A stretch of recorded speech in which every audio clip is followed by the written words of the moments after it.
안녕하세요. 아유, 날씨가 덥다. 누구시냐? 네, 안녕하세요. 안녕하세요. 네. 오늘은 낯선 분들이 많이 해주시고 온 것 같아요. 예. 제 목소리 잘 들리시나요? 반갑습니다.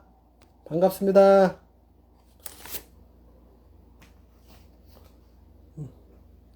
네, 반갑습니다.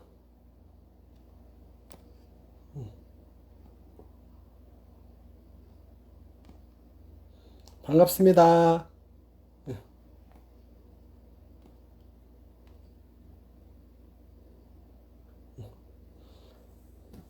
네, 우리 해다님도 오셨고, 반갑습니다. 우리 김경아님, 반갑습니다.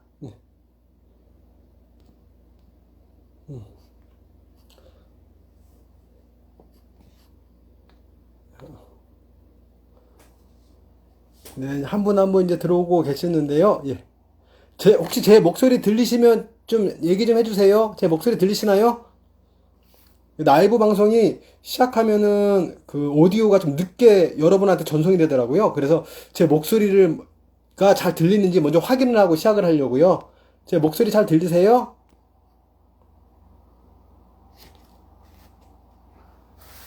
제 목소리 들리시면은 얘기 좀 해주세요.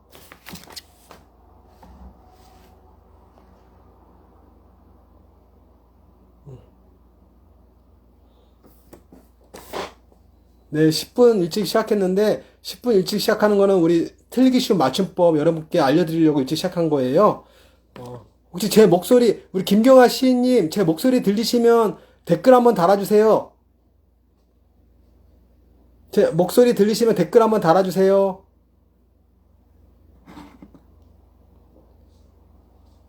잘 들리시나요? 제 목소리?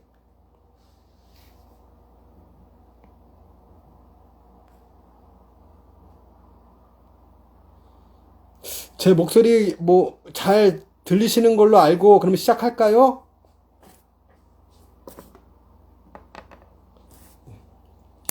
네, 그럼 제 목소리가 잘 들리는 걸로 알고 10분 일찍 시작하겠습니다. 10분 일찍 시작하는 이유는 틀리기 쉬운 맞춤법을 여러분한테 알려드리기 위해서 일찍 시작하는 거고요.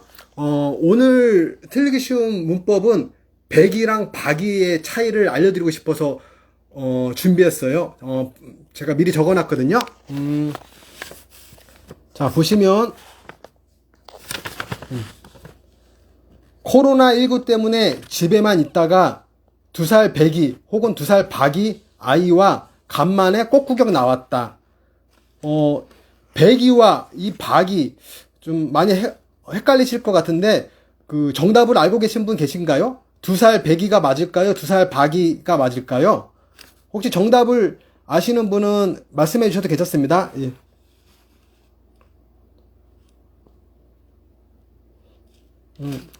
모르시나요? 예. 정답은 2살 배기가 맞아요. 2살 배기가 맞아요. 이 배기라는 뜻은 순 우리말로 어린아이의 나이를 나타내는 명사구 뒤에 붙어갖고 그만큼 나이를 먹었다라는 뜻을 전하고 있어요. 예를 들어서 3살 배기, 5살 배기, 이렇게 어린아이의 나이가 먹었음을 나타내는 뜻을 지니고 있어요. 배기가. 그렇죠? 그 다음에 나이의 단위 앞에는 숫자와 단위는 띄는 거 잘 알고 계시죠? 그래서 2살 박이가 아니고 2살 배기 아이와 간만에 꽃구경 나왔다. 이게 맞다라고 말씀을 드리고 싶고요. 이 배기라는 말은 그 나이가 찼다라는 것처럼 사물 같은 데도 쓰여요. 사물이나 어떤 관용구 같은 데 많이 쓰여요. 뭐 어떤 의미가 꽉 찼다 그런 뜻으로. 그래서 예를 들어서 뭐 이런 말 많이 쓰시죠. 진짜 배기, 대짜 배기, 대짜 배기. 이렇게 진짜가 꽉 찼다. 대자가 큰 게 꽉 찼다라는 뜻으로 뭔가 꽉 찼다는 의미를 쓰여요. 그래서, 나이뿐만 아니고, 이런, 진짜배기, 대짜배기처럼 어떤 물건의 뜻에도 쓰인다라는 거를 알아두시면 좋겠고요. 그럼 이 박이는 무엇인가, 박이. 박이는, 한 가지 더 여러분께 퀴즈를 내드리자면, 우리 오이소박이죠. 오이소박이. 혹은 오이소배기. 어떤 게 맞을까요? 오이소박이, 오이소배기. 혹시 아시는 분 계세요? 이 박이라는 뜻은 박히다. 박히다의 뜻이에요. 박히다의 의미를 갖고 있어요. 그래서 오이 안에 우리 소 있죠. 소는 여러분들 저보다 더 많이 아시죠? 뭐 파나 마늘, 고춧가루 같은 걸로 만든 소. 어떤 음식의 재료 안에 들어가 있는 소를 얘기해요. 그래서 그 소를 박아놨다. 오이 안에 소를 박아놨다. 그래서 오이소박이가 맞아요. 오이소배기는 틀린 말이에요. 아셨죠? 상식적으로 알아두세요. 나이에는 2살 배기가 맞고요. 오이소박이가 맞아요. 배기가 아니에요. 오늘 틀리기 쉬운 맞춤법, 오늘 배기와 박이를 한번 알아봤어요. 여러분들 글 쓰실 때 참고해서 틀리지 않고 잘 쓰셨으면 좋겠고요. 제 목소리 잘 들리시는 거 맞죠? 예. 오늘은 아주 중요한 방송이에요. 중요한 방송인데, 저도 좀 어려운 주제고, 여러분들한테 전달하기도 좀 어려운 주제예요. 점점 갈수록 어려워지는데, 제가 미리 공지해 드린 것처럼, 여러분들의 수준이 그만큼, 예전보다 많이 높아졌다고 생각하시면 돼요. 그래서, 강의도 조금 수준을 높여갖고, 여러분들한테, 좀 더 양질의 정보, 양질의 지식을 전달해 드리고 싶어 갖고 조금 어렵지만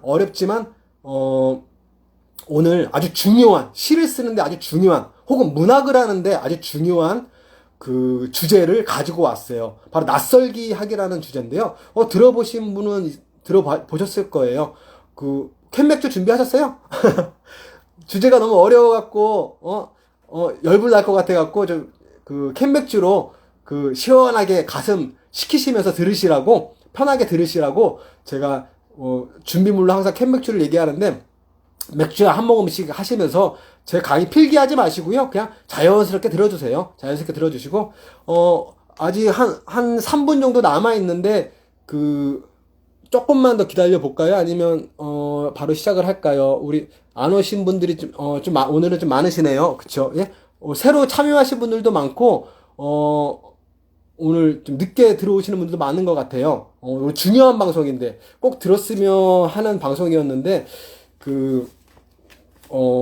나중에라도 꼭 영상을 찾아서 꼭 들어보셨으면 합니다. 이거 정말 중요한 방송이거든요.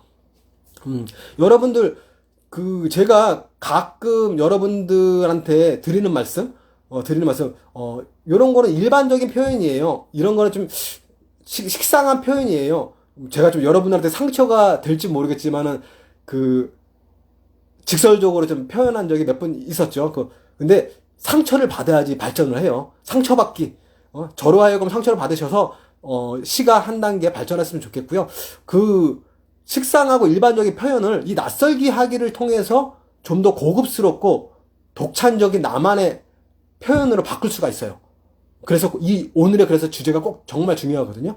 그리고 제가 항상 말씀드리지만은, 노래 가사말하고 시하고 많이 장르를 헷갈리시는 분들이 많으신데, 노래 가사를 비하하는 말이 절대 아니고요. 나중에 뒤에서도 말씀드리겠지만, 장르가 달라요. 다르기 때문에 당연히 다르게 접근을 하셔야 되거든요. 근데 보통 시를 노래 가사처럼 쓰시는 분들이 많이 계세요. 인스타그램에 우리 시 쓰시는 분들, 우리 인친들 작품들 보면은 그런 분들이 많이 계시는데, 오늘 주제를 통해서 한 단계 업그레이드 하는 시간이 됐으면 합니다. 네. 자, 그럼 오늘, 얼추 한 1분 정도 남긴 11시인데, 슬슬 주제를 시작해 볼게요. 낯설기 하기. 이 낯설기 하기를 먼저 말씀드리기 전에 문학의 역사, 문학의 좀 흐름을 좀 말씀을 드리고 시작할게요. 영화계, 문학계 말고 영화계에서는 형식주의라는 그런 주의가 있어요. 그 사상이 있어요. 형식주의. 이 형식주의는 1920년대 그 러시아, 예전에 러시아에서 발생한 그런 현상인데요. 이 형식주의는 말 그대로 그 영화의 스토리보다는 영화를 만드는 기법이나 영화를 만드는 스타일을 우선시하는 그런 현상을 얘기해요. 현상. 그것을 바로 형식주의라고 해요. 형식주의가 1920년대에 많이 러시아에서 시작이 됐는데, 대표적인 그 영화의 기법은, 다큐멘터리 기법이라는 게 있어요. 다큐멘터리 기법. 여러분, 다큐멘터리 아시죠? 다큐멘터리. 이 다큐멘터리 기법이라는 거는 어떤 사건의 흐름에 따라서 스토리가 진행되는 것이 아니라, 관객을 영화 스토리 속으로 끌어들이지 않고, 객관적인 입장에서 즉 스토리 바깥에 관객을 두고 객관적으로 정보를 기록하는 장르를 얘기해요. 이게 다큐멘터리라는 장르거든요. 그렇게 다큐멘터리 형식으로 찍는 기법이 영화에 있거든요. 그러니까 제3자의 입장에 관객들을 두는 거죠. 최근에 영화 여러분 잘 아시겠지만 그 곡성의 나홍진 감독이 이번에는 감독이 아니고 제작자로 참여한 영화. 태국의 반종 감독, 반종 피산다 라쿤이라는 태국의 감독인데, 그 나홍진 감독이 제작을 맡고, 태국의 반종 피산다 라쿤 감독이 메가폰을 잡은 영화가 있죠? 그 공포영화, 랑종이라는 공포영화가 있어요. 거기 보신 분이 계실 수도 있어요. 근데 저는 아직 안 봤거든요, 솔직히. 저는 아직 예고편만 봤는데, 이 랑종이 바로 다큐멘터리 기법을 사용해서 촬영한 기법이에요. 영화예요. 이게 바로, 이 다큐멘터리 기법이 바로 1920년대 러시아에서 처음 나온 형식주의에서, 이제까지 전달되어지는 기법이다라고 말씀을 드리고 싶어요. 근데 이 형식주의는요, 사실은 훨씬 이전에 문학이라는 장르에서 먼저 시작이 됐어요. 그 20세기 초, 그러니까 1900년대죠. 1900년대 초반에 그 이탈리아에서 러시아의 형식주의가 나오기 이전에 이탈리아에서 1900년도에 미래주의라는 그런 현상이 나타났어요. 미래파라고도 하는데, 이 미래주의는 뭐냐면, 그 이전에 전통을 부정하고, 산업이 발달되면서, 산업화가 되면서, 기계 문명이 갖고 오면서 도시가 발전하게 되죠.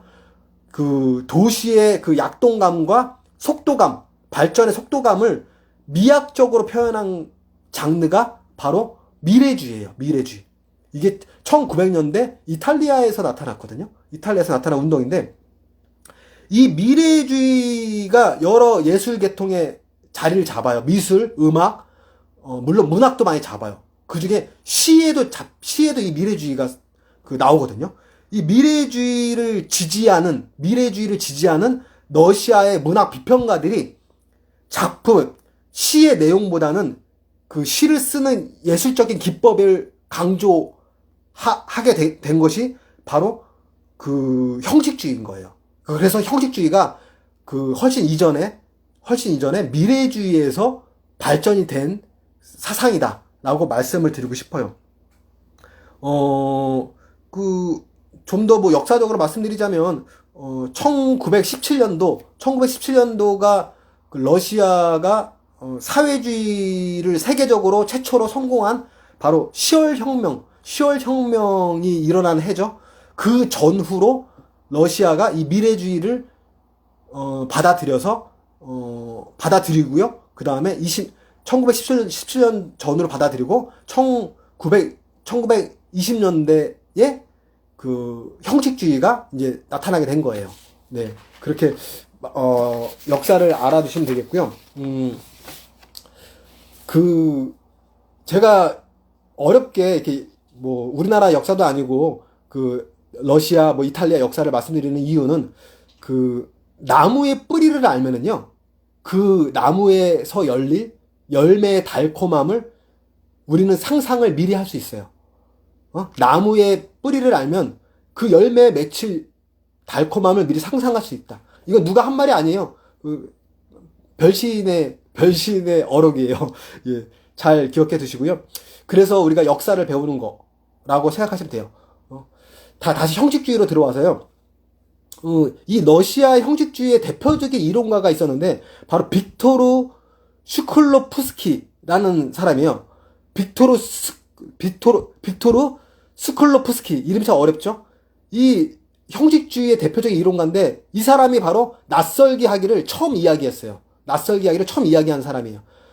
상식적으로 알아두시면 좋을 것 같아요. 빅토르가 얘기했다. 빅토르 슈클로프스키가 처음 낯설기 하기라는 기법을 얘기했다. 문학에서.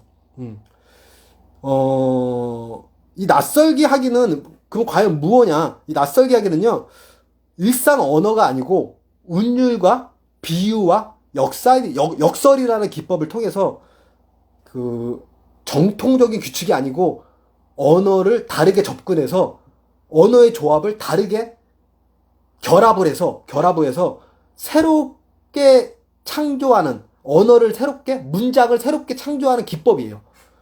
우리가 흔히 쓰는, 일상적으로 쓰는 문장을 얘기하는 게 아니고 다르게 조합을 해서, 단어를 다르게 조합을 해서, 혹은 문장과 문장을 다르게 조합을 해서 새로운 문장을 창조하는 기법이 바로 낯설기 하기다. 좀 어렵죠?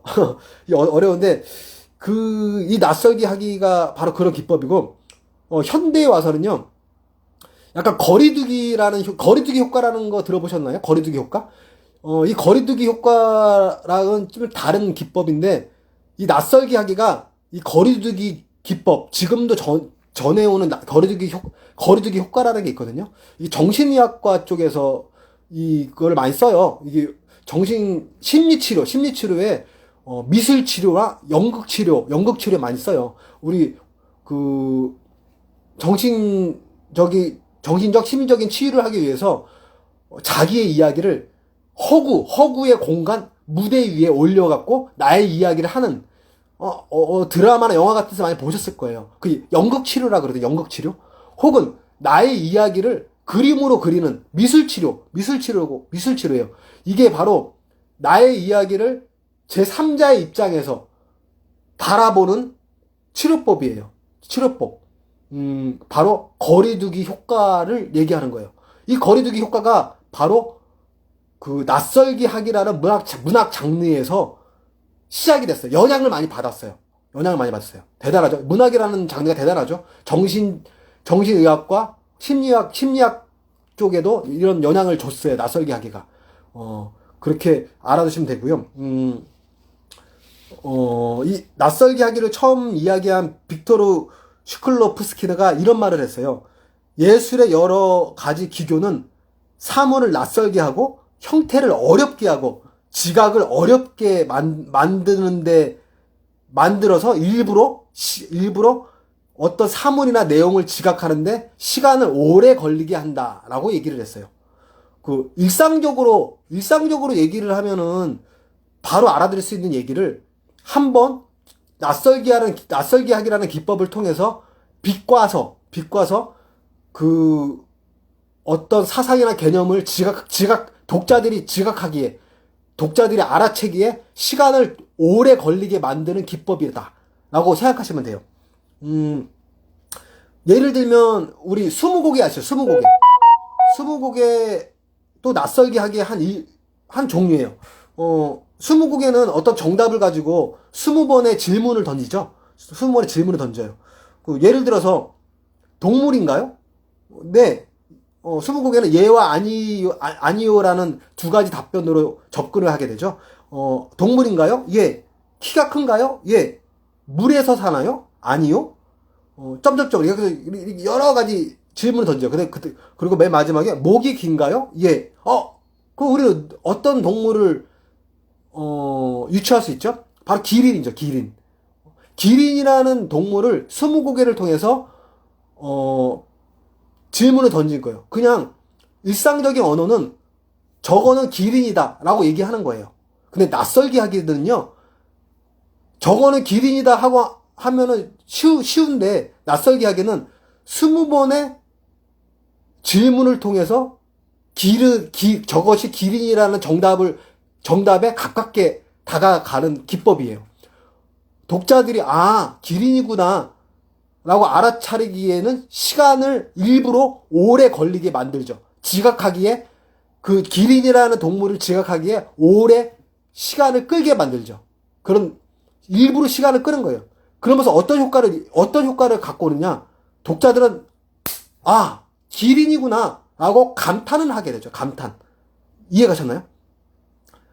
그 독자들한테 감탄과 감동을 두 배 이상을 주는 기법이 낯설게 하긴 거예요. 바로. 이해가셨나요? 스무고개를 예를 들어 봤어요. 수수께끼도 있어요. 수수께끼도 우리 예전에 많이 했었죠. 이 수수께끼도 낯설게 하게 한 방법이에요. 예를 들어서 머리를 풀어헤치고 하늘로 올라가는 것이 무엇입니까? 무엇일까요? 제가 여러분들한테 수수께끼를 낸 거예요. 머리를 풀어헤치고 하늘로 올라가는 것은 무엇입니까? 머리를 풀어헤친다라고 하면은 약간 정신이 나간 좀 미친 사람을 연상하게 만들죠. 근데 하늘로 올라간다. 미친 사람이 하늘로 올라간다? 무슨 뜻이지? 잘 이해가 안 가죠. 정답은 연기예요. 연기. 굴뚝에서 나는 연기예요. 이 수수께끼잖아요. 알아맞혀 보세요. 수수께끼예요. 그러니까 우리 일상적으로 연기다 그러면은 문학으로 따져볼게요. 시로 따져볼게요. 굴뚝에서 연기가 난다라고 하면은 일상적인 표현이에요. 그러면 독자들은 그냥 굴뚝에서 연기가 나나 보다 라고 알겠죠. 하지만은 굴뚝에서 머리를 풀어헤치고 하늘로 올라간다. 그러면 독자들은 연기라고 생각을 안 하고 연기를 지각하기까지 시간이 좀 걸리죠. 뭘까? 의문을 갖게 되죠. 의구심을 갖게 되죠. 궁금증을 주죠. 유발하죠. 결국엔 연기구나. 연기를 얘기하는구나. 아하! 라고 감탄을 하죠. 독자들이 그냥 굴뚝에서 연기가 난다. 그냥 연기가 나는구나. 이런 일상적인 시와 아하! 머리를 풀어헤치고 하늘로 올라가는구나. 연기를 이야기하는구나. 아하라는 감탄사를 독자들한테 남겨주죠. 그게 감동을 주는 거거든요. 이게 바로 낯설기 이야기라는 기법이에요. 이해 가셨나요?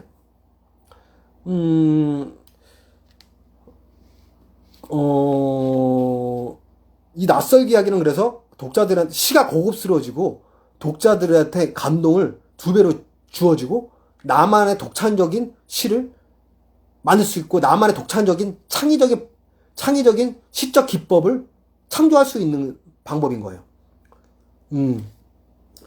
한 송이 국화꽃을 피우기 위해 봄부터 소쩍새는 그렇게 울었나 보다. 누구시죠? 서정주 시인의 시죠. 서정주 시인의 국화옆에서 1년이에요. 바로 1000년인데 한 송이 국화꽃을 피우기 위해 봄부터 소쩍새는 그렇게 울었나 보다. 일반적으로 생각하면은요, 한 송이 국화꽃을 피우기 위해서는 물과 공기와 그 다음에 따뜻한 햇살이 필요하겠죠? 소쩍새의 울음은 필요가 없어요. 그쵸? 과학적으로 얘기하자면. 근데, 아무리 국화꽃 봉우리 옆에서 소쩍새를 갖다 놓고, 막 울어라 해도 소쩍새가 아무리 울어도 국화꽃을 피지 않아요. 과학적으로, 상식적으로. 하지만 이 낯설기 이야기는요, 바로 비과학적으로, 비상식적으로 접근하는 방식이에요. 소쩍새가 국화꽃을 피우게 했다. 상식에 어긋나고 과학에 어긋나지만 이 비상식적이고 비과학적인 서정주 시인이 만든 이 문장이 독자들한테 감동을 주죠.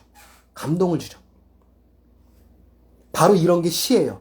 이런 게 바로 제가 강의 처음에 말씀드렸던 식상한 표현, 일반적인 표현이 아닌 나만의 독창적이고 창의적인 표현인 거예요. 좋은 시를 쓰는 방법이에요. 낯설게 하기. 꼭 기억하셔야 돼요.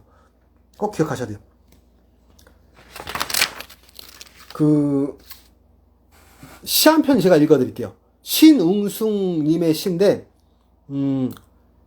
이 신응숙님은 시를 시리즈로 많이 써요. 뭐 안에 1, 2, 3, 4, 안에 58까지 제가 봤는데 뒤에 몇 편까지 더 있는지 모르겠어요. 그렇게 3D로 많이 쓰는 좀 독특한 시인이에요.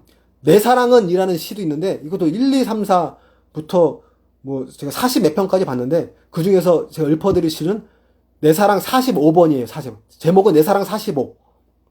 참말로 서러운 사람은 파도가 없다. 참말로 그리운 사람은 바람이 없다. 그 많은 파도와 바람이 방파제에서 부서진 것이다. 짧은 시인데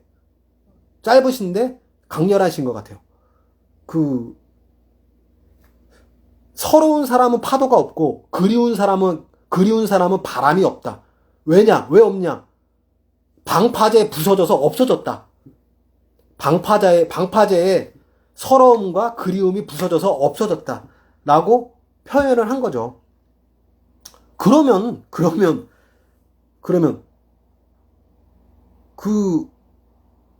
반대로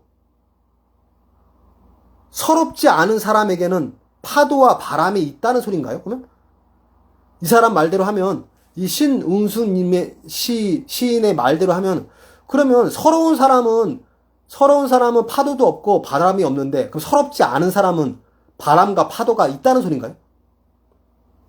처음부터 사람에게는 바람과 파도가 있을까요?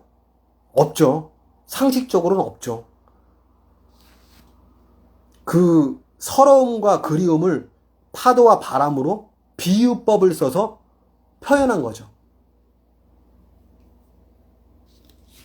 바로 낯설기하기예요. 낯설기하기. 그냥 그 사람이 보고 싶어요. 그 사람이 그립다. 그 사람이 기다려진다. 라고 표현하면 될 것을 굳이 파도, 바람, 방파제라는 단어를 써서 이 사람은 표현을 했어요. 왜 그럴까요? 독자들이 이해하기 좀 더 한 단계 이해하기 쉽지 않게 꼬았죠. 왜냐? 독자들이 아하 감탄하게 하기 위해서. 제가 항상 말씀드리죠. 사랑해. 그리워. 나는 그대가 그립습니다. 이거 누구 시를 얘기한 게 아니에요. 누구 시를 얘기한 게 아니고 나는 그대가 그립습니다. 라고 예를 들어서 표현했다고 쳐봐요. 그거는 일반적인 표현이죠. 일반적인 표현. 노래 가사죠. 노래 가사. 나는 그대가 그립습니다. 나는 당신을 사랑합니다. 노래 가사죠. 그 노래 가사랑 시랑 구별할 줄 알으셔야 돼요. 노래 가사를 아까 처음에 말씀드렸듯이 비하하는 게 아니에요. 절대 아니에요. 오해하지 마세요. 제가 예전에 시 쓰면서 대중음악 평론도 했어요. 음악에 관련 있는 사람이에요. 저도 그 음악 되게 좋아하는 사람이고 그 임진모 씨 아시죠? 대중음악 평론가 임진모 씨. 그 임진모 씨가 운영하는 평론 단체가 있는데 거기서 아주 잠깐 대중음악 평론을 했어요. 70년대, 80년대 음악 평론을 했었는데 그 오늘 좀 안타깝게 저도 신문 기사를 봤는데 그 어저께 임진모 씨의 아드님이 그 돌아가셨다는 신문 기사를 봤어요. 봤는데 참 참 안타깝고 삼가 고인의 면목을 빌고요. 그 연락을 드렸습니다. 네. 대중음악 얘기하다가 갑자기 임진모 씨 얘기가 나왔는데 그 노래 가사와 시와 다른 점은 뭐냐면요. 노래는요 일반적으로 3분에서 4분 30초 정도의 길이죠. 그 3분에서 4분 안에 그 청취자들한테 메시지를 전달을 해줘야 돼요. 그 짧은 시간 안에. 그러기 위해서 짧은 시간 안에 메시지를 전달하기 위해서는 노래 가사가 직설적이고 아름다워하고 그 다음에 어떻게 보면은 자극적이어야 되고 그런 표현을 써야 되는 장르인 거예요. 근데 시는 그러면 안 돼요. 시는 아까도 얘기했지만은 독자들로 하여금 아하라고 느끼게끔 하기 위해서 어떤 지각을 늦추는 장르예요. 낯설게 하기를 통해서. 노래 가사랑 달라요. 그래서 나는 당신을 사랑합니다. 나는 오늘도 당신이 그립습니다. 이건 노래 가사예요. 시가 아니에요. 그렇게 시 쓰지 마세요. 그거는 다른 사람 시를 많이 안 읽어보신 거예요. 그냥 내 감정에 내가 취해갖고 그냥 쓰는 거예요. 노래 가사를 쓰세요, 차라리. 예. 제가 말씀드렸죠. 그리움의 종류에는 수백 가지, 수천 가지가 있어요. 사랑의 종류에도 수백 가지, 수천 가지, 수억 가지가 있어요. 사랑도 이성 간의 사랑이 있고요. 동물 간, 반려견을 사랑하는 감정이 있고요. 어머니를 사랑하는 감정이 있고요. 모성애도 있고, 그럼 사랑해서는 안 되는 이루어질 수 없는 사랑이 있고요. 종류가 엄청 많아요. 그거를 구체적으로 표현할 줄 알고 한번 그 사랑을 낯설게 하기로 표현할 줄 알아야 되는 거예요. 응? 갑자기 예를 들으니까 이제 올바르게 표현될지 모르겠지만, 나는 당신이 그립습니다가 아니고, 나는 매일 오렌지 빛으로 저 하늘에 쏟아지는 노을을 보면서 당신의 붉은 상기된 얼굴을 떠올립니다. 이렇게 표현하는 거죠. 노을을 보고 붉게 상기된 얼굴을 떠올려? 그 소리는 뭘까? 매일 하루에 한 번 노을이 지잖아요? 매일 하루에 한 번 그 사람을 떠올리는구나. 그 사람을 그리워하는구나. 그립다라는 단어를 쓰지 한 번도 안 썼는데, A가 B를 그리워하는구나. 라고 표현했죠. 이게 시인 거예요. 노래 가사는 나는 당신을 그립습니다. 짧은 시간에 메시지를 전달해줘야 되니까. 응? 그렇게 쓰는 거고, 시는 그립다라는 단어를 안 써더라도, 저 사람이 정말 간절하게 그리워하는구나. 라게 표현을 해야 되죠. 어떻게? 나만의 표현으로. 나만의 독창적인 표현으로. 그게 낯설게 하기다. 그러면 낯설게 하기는 어떻게 하는 거예요? 별시님, 낯설게 하기 좋은 건 알겠는데, 낯설게 하기는 어떻게 하는 거예요? 궁금하시죠? 몇 가지 예시를 들어볼게요. 낯설게 하기는요, 첫 번째, 뒤집어서 생각하고 행동하라. 뒤집어서 생각하고 행동하라. 예를 들어서, 나는 높은 하늘을 이고 간다. 나는 높은 하늘을 이고 간다. 높은 하늘을 이고 간다. 라는 표현이 있다고 생각을 해볼게요. 이 표현을 거꾸로 뒤집어서 내가 하늘을 이고 가는 게 아니고, 높은 하늘이 내 머리를 매달고 간다. 처음에는 나는 높은 하늘을 이고 간다인데, 높은 하늘이 내 머리를 이고 간다. 말하는 주체가 바뀌었죠. 내가 아니고, 하늘이 주체가 됐죠. 이렇게 거꾸로 뒤집어서 생각하는 방법이 있어요. 이게 낯설게 하기예요. 나는 거울을 들여다본다. 나는 거울을 들여다본다. 이거는 일반적인 표현이에요. 그냥 수필이나 소설에서도 나올 수 있고 노래 가사에도 나올 수 있는 표현이죠. 나는 거울을 들여다본다. 거울도 안 보는 여자, 그런 노래도 있잖아요. 그쵸? 근데 거울이 나를 쳐다본다 라고 뒤집어서 표현 한번 해볼게요. 나는 거울을 쳐다본다가 아니고요, 거울이 나를 쳐다본다. 말하는 화자가 바뀌었죠. 내가 아니고 거울이 말하는 화자가 됐죠. 그쵸? 뒤에서도 얘기할 건데, 거울이 또 의인화 됐죠. 의인화하는 방법도 낯설게 하는 방법 중에 하나예요. 이렇게 뒤집어서 생각하는 기법이 낯설게 하기를 만드는 기법 중에 하나예요. 나는 낭만을 메고 정동진 바다를 보러 갔다. 라는 표현을, 정동진 바다의 낭만이 나를 유혹했다. 내가 낭만을 메고 짊어메고 정동진 바다를 간 게 아니고 정동진 바다의 낭만이 나를 유혹했다라고 표현했어요. 이게 시적 표현 아니에요? 낯설게 하기. 뒤집어서. 나는 강물에서 발을 뺐다. 아니, 거꾸로. 나는 강물에서 발을 뺐다. 너무 일반적이고 식상한 표현이에요. 강물이 내게서 발을 뺀다. 말하는 주체를 바꿔보세요. 강물하고 나랑. 강물이 내게서 발을 뺀다. 이게 더 낫지 않아요? 이게 시가 아닐까요? 이게 뭐 낯설기하죠. 이렇게 말하는 주체를 뒤집어서 여러분이 한번 표현 한번 해보세요. 표현 한번 해보시면 좀 더 고급스럽고 독자들로 하여금 아하, 낯설게 하기는 아이러니라고도 얘기해요. 아이러니. 아하, 강물이 나한테 발을 빼? 거울이 나를 쳐다봐? 신선한데? 라는, 식상한 데가 아니고 신선한데? 라는 독자들의 감탄이 나오겠죠? 두 번째 방법, 비상식적, 비과학적으로 얘기해라. 아까 말씀드렸죠? 한 송이 국화꽃을 피우기 위해 봄부터 소쩍새는 그렇게 울었나 보다. 꽃은 햇빛과 공기와 햇살로만 피어지는 게 꽃이에요. 소쩍새가 아무리 목이 터져라 지저대도 피어나는 게 꽃이 아니에요. 하지만 서정주 씨는 국화꽃을 소쩍새의 울음으로 피워냈어요. 피워냈죠. 상식적이지 않고 비과학적으로. 그렇죠? 비상식적, 비과학적으로 접근해라.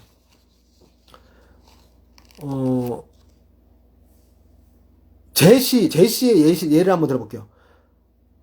제시의 봄날이라서 다시 그대를 만나고 싶습니다라는 좀 제목이 긴 시가 있거든요. 반짝이는 햇살이 받아줄 것 같아 오늘은 봄날이라서 다시 그대를 만나고 싶습니다. 라는 맨 마지막 구절이 있어요.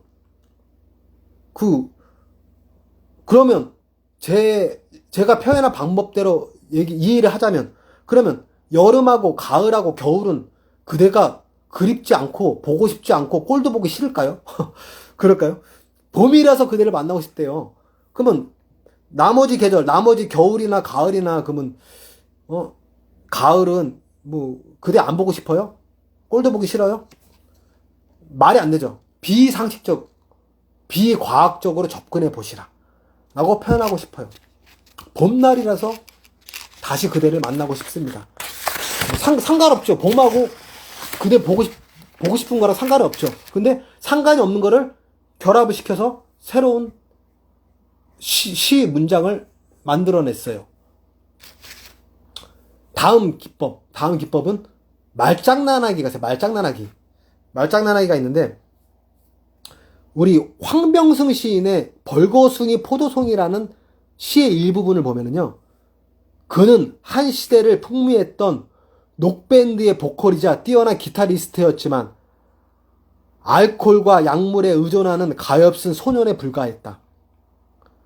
빽빽한 공연 일정에 맞춰 비행기와 보트, 전용 리무진을 타고 이동하는 동안 그는 언제나 취해 있었고 10대부터 20대 후반에 그루피들이 유령에 홀린 사람들처럼 그의 주변에 맴돌았다. 그리고 누군가 때에 전 차장의 미지근한 입김을 불어넣어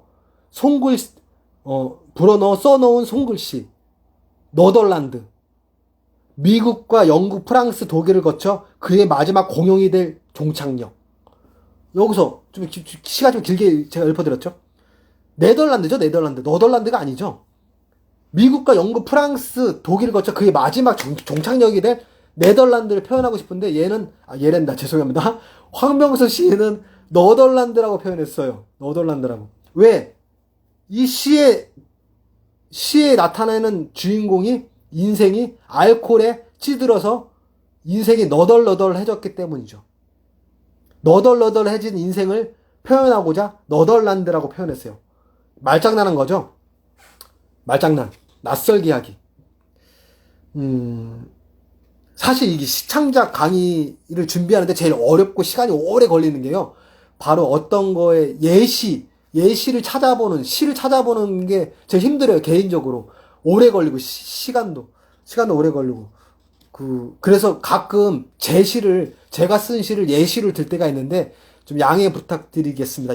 제시를 예로 들어도 양해 부탁드리고 이해 좀 부탁드리겠습니다. 네. 이 말장난하기에 또 제시의 예시를 들자면, 제시에 보면 고독이라는 시가 있어요. 고독. 그 고독의 시의 천년을 보면은요, 불면증으로 하얀 밤, 홀로 마시는 술은 독입니다. 중가생략하고요. 맨 뒷면에 보면은요, 불면증으로 하얀 계절, 홀로 남아 쓰는 시는 고독이라는 독입니다. 이 시인이 밤새 불면증을 겪으면서 밤새 하얗게 새벽이 올 때까지 시를 쓰는 것을 독이라고 표현했는데 그 독의 종류가 고독이라고 표현했어요. 제가 말장난한 거죠. 고독, 독. 고독을 독의 한 종류라고 표현한 거예요. 이게 바로 낯설게 하기입니다. 말장난하기. 여러분도 한번 말장난 한번 해보세요. 본인의 그 시어로. 이 말장난을 하기 위해서는요, 필요한 게 있어요. 뭐가 필요한지 아세요? 상상력이 필요합니다. 상상력. 나의 상상력으로 낯설게 하기를 해보십시오. 말장난을 해보세요. 끝으로 드리는 낯설게 하기 방법. 바로 의인화하기입니다. 의인화하기.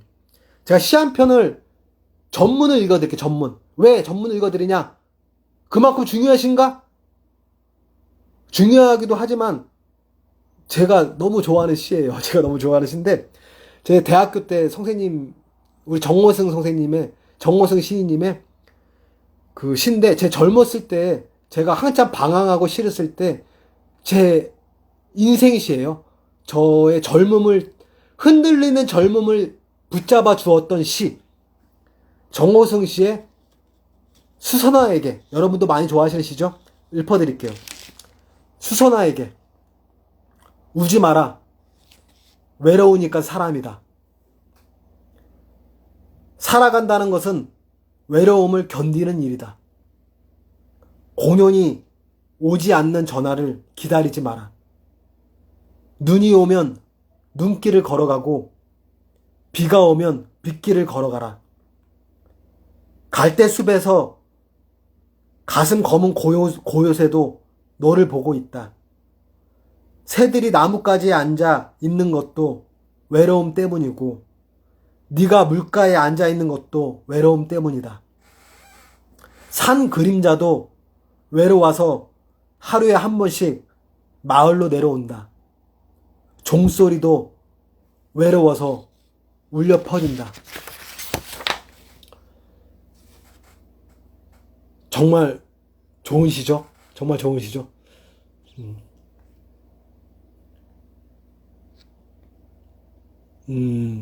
여기서 산 그림자도 외로워서 하루에 한 번씩 마을로 내려온다 라는 구절이 있어요.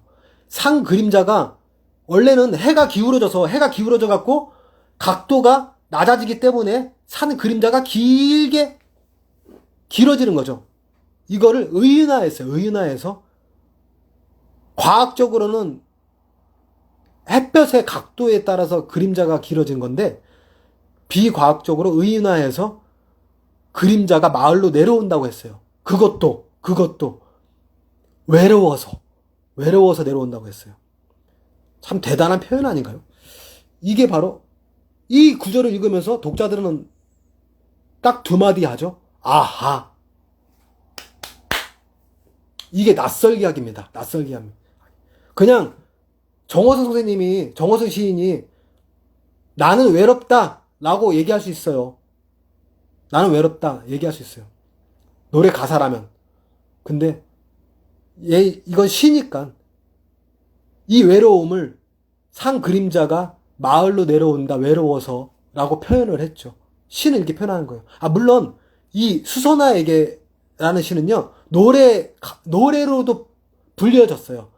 그 안치환 씨가 불렀어요. 노래 제목이 외로우니까 사람이다 라는가 그럴 거예요. 제목이 이 수선화에게라는 시를 노래로 만들어서 불렀어요. 이 낯설게 하기는 현대시, 지난 시간에 현대시 말씀드렸죠. 현대시의 대표적인 특징이에요. 대표적인 특징이기도 하고요. 지금 코로나19의 낯설기, 거리두기를 하고 있는데 이 거리두기 참 안타깝지만 시에 있어서의 낯설게 하기는 정말 시를 시답게 만드는 아주 고급스러운 기법이에요. 그리고 현대 시에 있어서 꼭 필수적인 기법이에요. 꼭 기억하시고 이 낯설기 하기로 독자들의 상상력을 이끌어 보세요. 독자들의 상상력을. 한번 상상력에 관해서 여러분들한테 강의를 할 건데, 이 독자들을 상상력의 세계로 이끌면요, 그 독자들은요, 상상의 오솔길을 걸어요. 상상의 오솔길을 걸으면서 산책을 할 수 있어요. 아주 기분 좋은 시를 읽으면 그렇지 않을까요? 시다운 시, 아주 좋은 시를 읽으면. 이 낯설기 하기 위해서는 여러분들의 상상력이 필요해요. 상상력이. 제가 항상 말씀드리죠. 항상 말씀드리는 게 또 한 번 말씀드릴게요. 동전의 앞면을 쓰는 거는 산문이에요. 산문, 소설, 에세이. 동전의 앞면, 노래가사, 사랑한다, 그립다 라고 써요. 하지만 동전의 뒷면을 쓰는 거는 시예요. 시. 근데 동전의 옆면을 쓰는 것은 좋은 시죠. 좋은 시. 남들이 쓰지 않는 나만의 독창적인 시. 동전의 옆면. 이 동전의 옆면이 바로 낯선 거예요. 어떤 사물이나 관념을 낯설게 표현하는 거예요. 낯설게 하기. 이 낯설게 하기를 꼭 여러분들 창작하실 때 필수적으로 쓰셔라. 동시든 성인시든 간에 말씀을 드리고 싶어요. 말씀드리고 싶고요.